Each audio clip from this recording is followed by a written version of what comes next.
Are we live? Yeah, we're good. Yay! Yay! Hello and welcome to Live at Lunch with the WCA. My name is Caitlin and I'm here with Olivia and Rebecca. And we just want to remind everyone out there that the WCA is still open and our services are available to anyone who need them.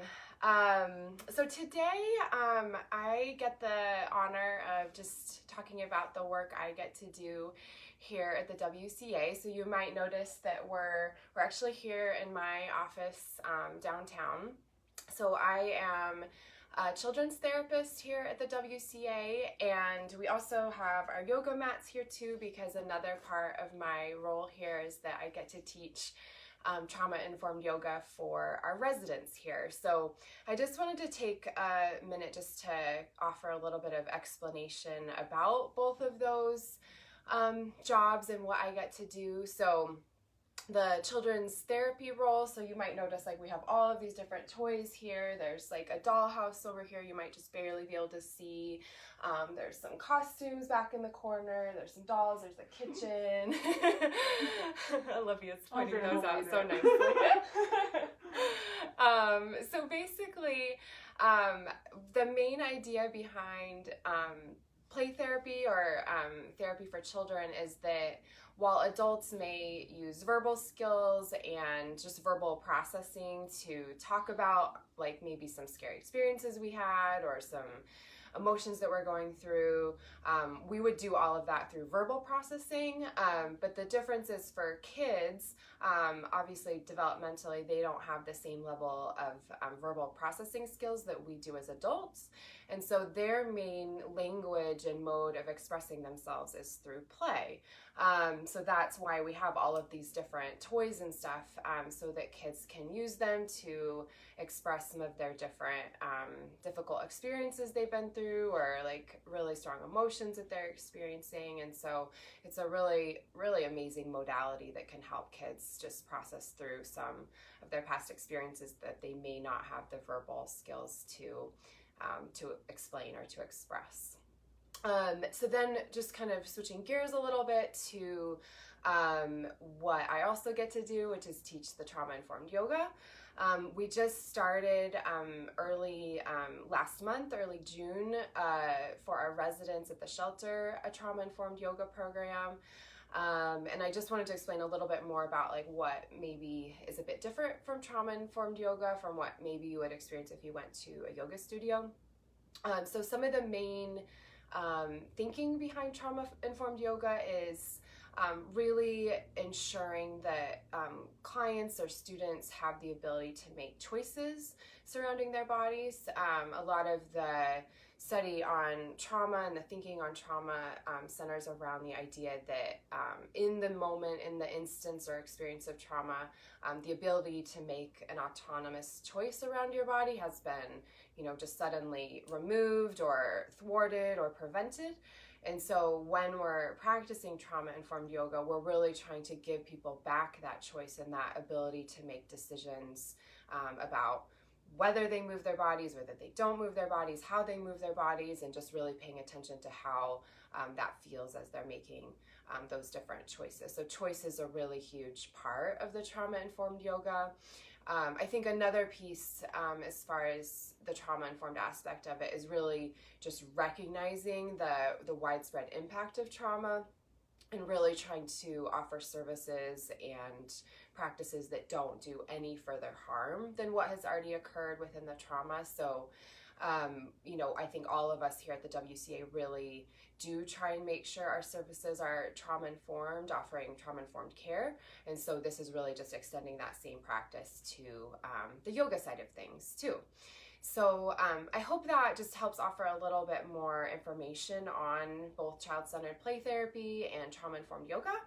And just feel free to like comment within the live and ask any questions, and we'll try and get back to those. And then next, we just wanted to offer like a really short practice of trauma-informed yoga, and so both Olivia and Rebecca will be practicing that with us.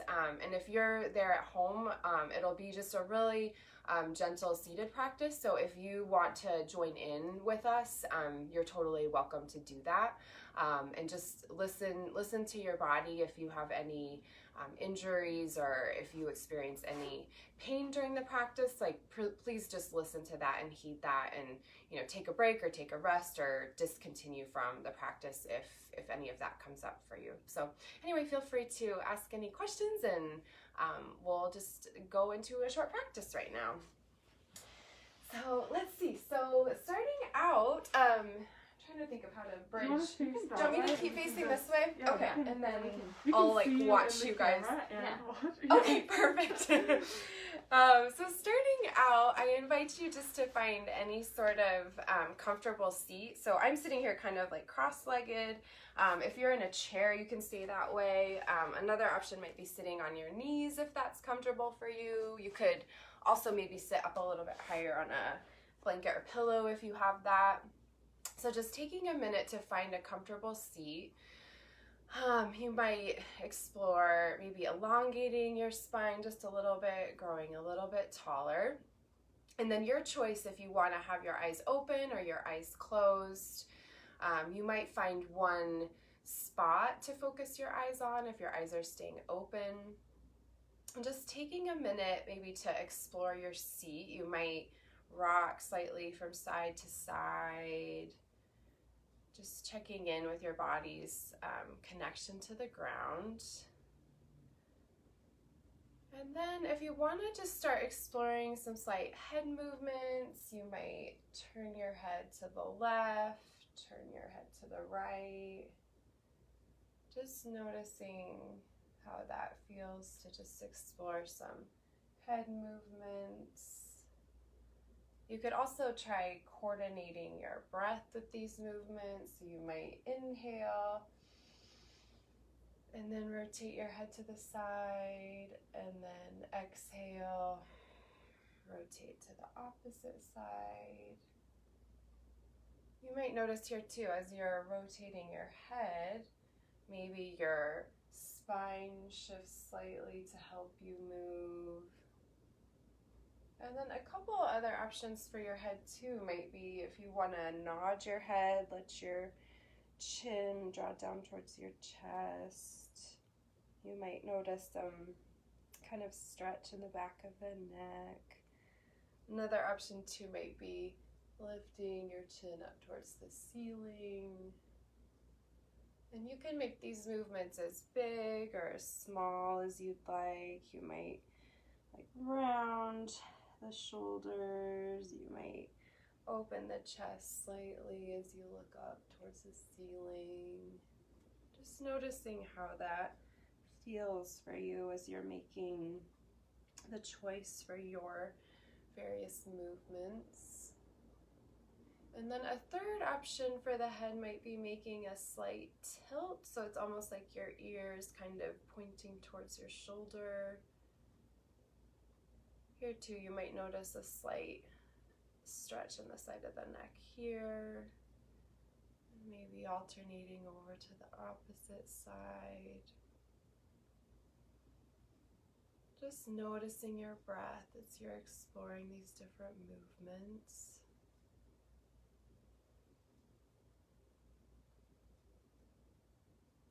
And then if you'd like to transition to some shoulder movements, maybe rolling the shoulders towards the back of the room. Here too, you can make the movements as big or small as you'd like. You can alternate shoulders, maybe one at a time. You can also, if you want to let your hands rest on your shoulders, make some circles with your elbows, or really you could make any shape that you want with your elbows.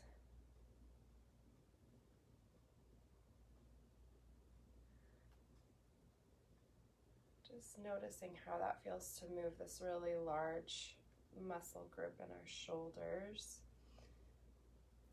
And then if you want to use your hands to give yourself a massage, you might tune into any place in your body that is maybe holding a little bit of tension. Maybe that's truly right here in your shoulders. It could be Maybe your hands, if you have been spending a lot of time typing this morning.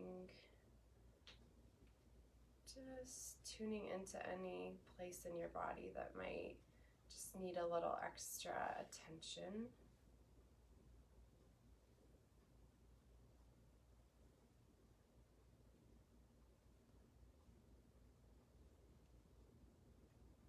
And then from here, if you want to transition slightly to explore a seated twist, you might extend your arms up overhead, stretch slightly, and then twisting to one side. And just being careful here, trying not to use your arms to kind of pull yourself deeper into your stretch, but just going to the natural limits of your body. And then your choice here too with your head. You can look back in the direction of where you're twisting, or you could also turn back and look in the opposite direction. So just choosing for yourself where you want your head to be. Taking a few cycles of breath here.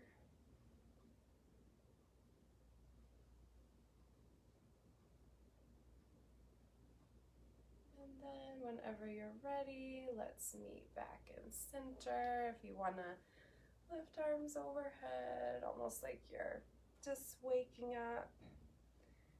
And then this time twisting now in the opposite direction of where you just were. And just taking a few cycles of breath here.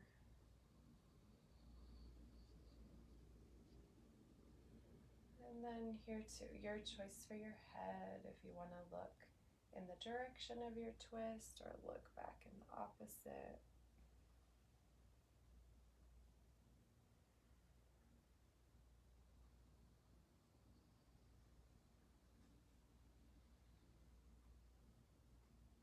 And then whenever that feels complete for you, we'll meet back in center. And then one other bend here as we're seated. If you want to reach your right hand to the side of your right hip, and then maybe reaching left arm over to the side, just coming into a side bend. And here too, if you want to look down towards the ground, noticing where your hand has landed. Or you could also look up towards the ceiling if that feels okay for your neck. Taking a few cycles of breath here.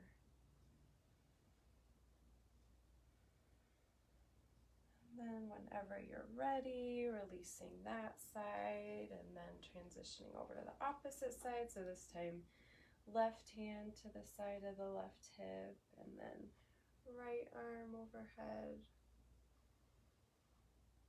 And then taking a few cycles of breath here too. And here as well, you might notice if you straighten that arm, you can also kind of lessen the intensity of your stretch. So just knowing you can always modify the shape just to suit the needs of your body today. You're in control of that intensity. And then whenever you'd like, releasing that to come back to meet in center once again.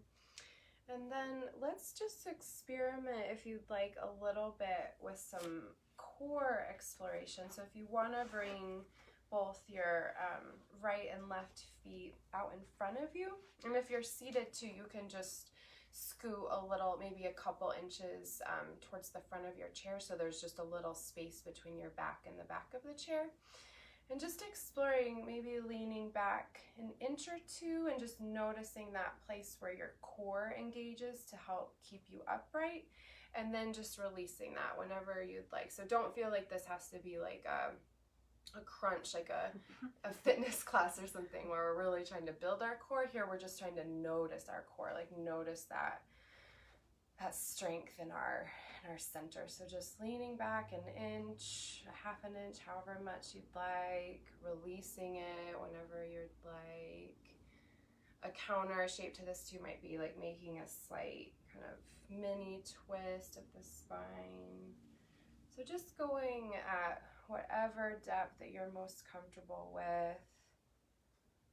Some other options too might be you could lift one foot off of the ground, kind of testing your balance here a little bit, releasing it whenever you'd like, maybe coming into a little counter shape. And then just a couple more times testing that out. Remembering to breathe.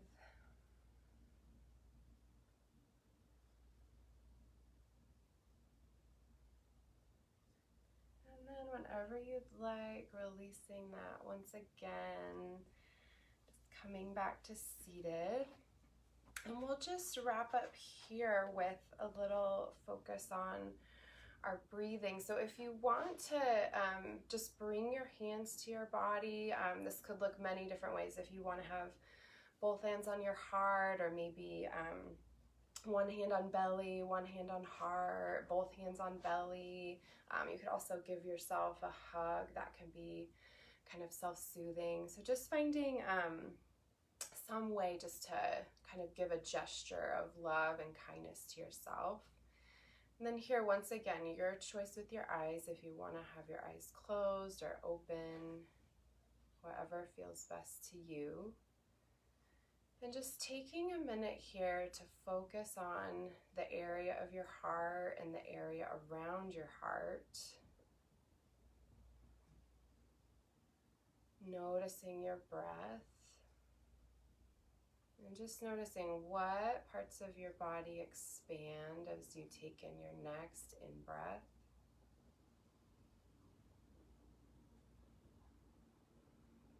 And then on your next exhale, just noticing which parts of your body descend as you breathe out.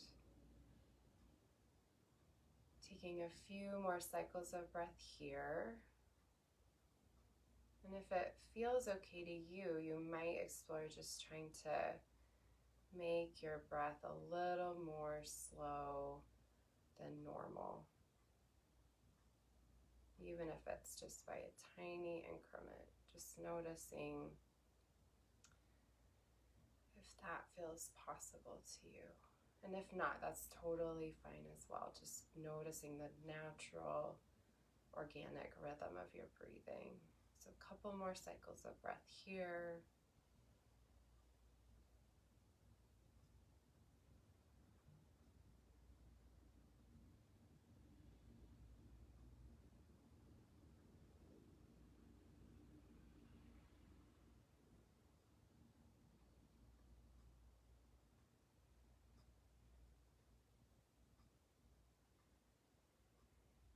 And after your next exhale, if you want to release your hands, if they were holding any area of your body, and then you might just start to reorient yourself back to this room or to the space that you find yourself in. You might just take a minute to look around where you are, just noticing your surroundings, noticing the support beneath your body.